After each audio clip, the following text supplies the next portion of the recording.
Candidates for degrees, faculty and staff at the University of New Orleans, parents and friends, it is my pleasure to welcome you to the Fall 2013 University of New Orleans Commencement Ceremony. We're delighted you're here this afternoon, sharing the highlight in the lives of our students, their families, and their friends. Candidates for degrees, the University of New Orleans is very proud of you, as proud as your parents and friends, because you have finished the race, and we all gathered here today in the winner's circle to celebrate and congratulate you. Today's program marks the end of long years of academic training and the beginning of a transition to a different chapter in your lives. When you first arrived at this university, you were determined and committed to run this race, sometimes at tremendous sacrifice and cost to you and to your family, but you prevailed. Even though you may have taken longer to run this race than you first expected to, you are still in the winner's circle. Congratulations.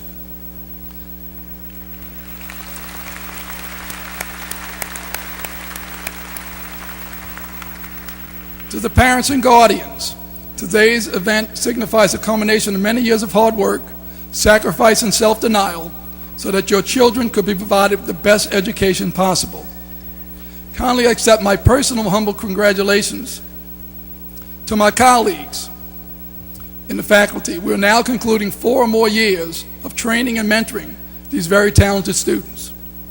We all hope that we have been able to inspire in their hearts and minds the members of this graduating class a genuine love of lifelong learning. Thank you for your commitment to your students and to the University of New Orleans.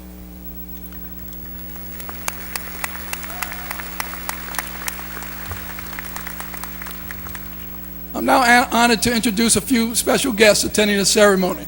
They are seated to my left, and I will ask that they rise as they are introduced. Sally Ann Glassman, wife of Mr. Press Kabakoff.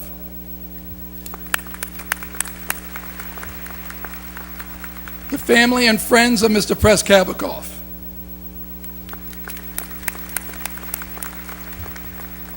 Former Louisiana Board of Regents member, Mr. Robert Bruno, and his wife, Mary Ann, who's a UNO alum, and their family.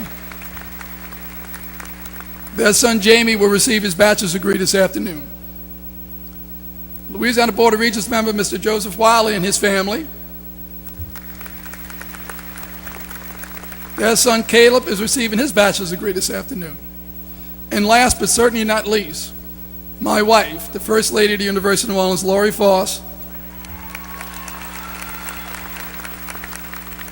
who is also a graduate of the University of New Orleans. At this time, I'd like to introduce those members of the platform party with 9 speaking roles. I ask that each rise and remain standing until all members have been introduced. I ask the audience, and people never pay attention to me, I ask the audience to withhold their applause until all have been recognized. Mr. Brandon Bonds, President of the University of New Orleans Student Government. Mr. Brian McDonald, Vice President of the University of New Orleans Staff Council.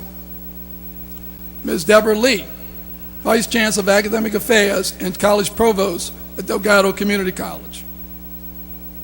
Dr. Greg Lassen, Vice President for Business Affairs.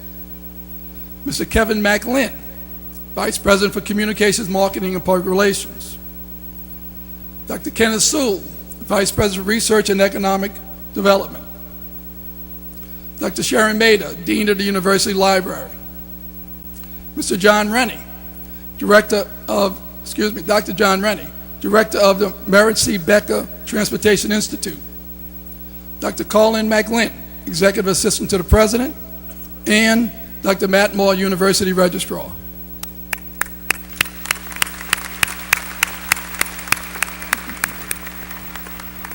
For you candidates for degrees and families, this is a real special commencement today. We have some very, very special guests that we're honoring and recognizing today. These courageous individuals are sitting in the front row, right to my right. This past September 12th was our university's 55th anniversary of holding its first classes. At that time, 55 African American students began taking classes at our university. The University of New Orleans is proud of the distinction. It's the only state-supported university in the South to be fully integrated at its inception. By the way, at that time, the only part of the campus that was really integrated was the classroom. There were separate restroom facilities. There were separate dining facilities. And these individuals are not welcomed by the majority of their white classmates. Their time at UNO was far, far from ideal. And in fact, I commend them for the commitment to continuing to study here. However, their legacy is that today the University of New Orleans is the most tolerant campus in the state. And remember, it was founded on two solid pillars: academic excellence and access to all. And today I'm proud to say we're the most diverse campus in the state of Louisiana.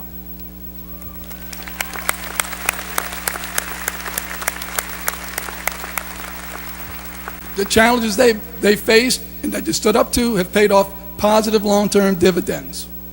This morning, the University of New Orleans honored these students by naming the deck in the University Center the Louise Williams Anole Deck. Mrs. Anole was the first African-American to graduate from the University of New Orleans, and she worked to make sure that while she was here and generations behind her would have one dining facility.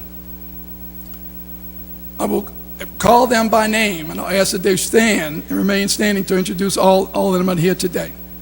And please hold your applause until I recognize all of them. Louise Williams Anole, Joseph Narcisse, Harold Fontanet, Janice Coleman Sawyer, Priscilla Matwaya. That's not an easy name to say. Priscilla Robinson and Priscilla Jenkins. Please join me in recognizing these brave individuals.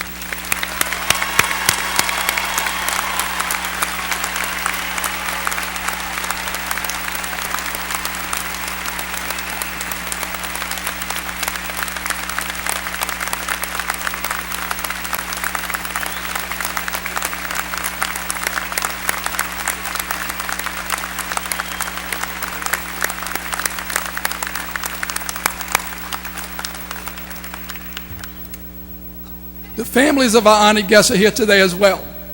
Will they please stand to be recognized? I think they're sitting over here. All the family of our honored guests, please stand to be recognized.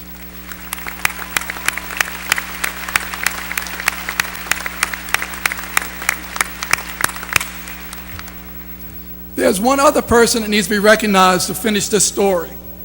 The New Orleans lawyer and civil rights advocate, the late A.P. Turow Sr., was very instrumental in integrating the University of New Orleans at its inception, fully assuring access to all.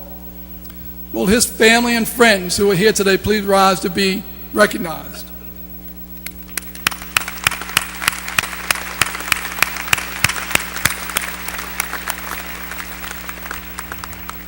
Another special treat tonight, this afternoon, is our commencement speaker. I have the honor of introducing your commencement speaker to you, Dr. Norman C. Francis, President of Xavier University of Louisiana. As president of the nation's only historically black and Catholic university, Dr. Francis has guided Xavier growth both in size and dimension. During his tenure, the university has more than doubled in its enrollment, broadened its curriculum, expanded its campus, and strengthened its financial base. Its tradition of academic excellence has been further enhanced. Dr. Francis is the longest-sitting university president in the United States, having held his position since 1968, and in fact is an alumnus of Xavier University. He's actually been at Xavier University for 5 decades as an administrator. A native of Lafayette, Louisiana, after receiving his bachelor's degree from Xavier in 1952, Dr. Francis became the first African-American student at Loyola University, then Loyola Law School, where he received his Juris Doctor in 1955. Under his leadership, Xavier University has been especially successful in educating health professionals. In pre-medical education, Xavier is first in the nation in placing African-American students in the medical schools and has held the #1 ranking since 1993. The College of Pharmacy, one of only 2 in the state of Louisiana, is among the top 3 producers of African-American Doctor of Pharmacy degree recipients in the nation. Named by his peers as one of the 100 most effective college and university leaders, Dr. Francis is often cited for involvement in community and his work on the national, state, and local level to improve education. Dr. Francis also enjoys a well-respected national reputation. He has served as an advisory role to 8 United States presidents, not only on education, but also on civil rights as well, in addition to serving on 54 boards and commissions. In 2006, he was recognized by President George W. Bush with the nation's highest civil award, the Presidential Medal of Freedom. In 2009, he was named one of America's best leaders by the U.S. News Media Group and the Center for Public Leadership at Harvard's Kennedy School of Government. Among the many civic endeavors that Dr. Francis has done, he serves or has served as the chair of the Louisiana Recovery Authority, immediate past chair of the Louisiana Disaster Recovery Foundation, immediate past chair of the Southern Education Foundation, chairman of the Board of Liberty Bank and Trust, and the Times-Picayune Advisory Board. In the past, he's been the chairman of New Orleans Aviation Board, the Metropolitan Area Committee on Education Fund, and the board of directors of PBS affiliate WLAE TV. It is my honor now to present my friend, my role model, and my mentor, Dr. Norman C. Francis.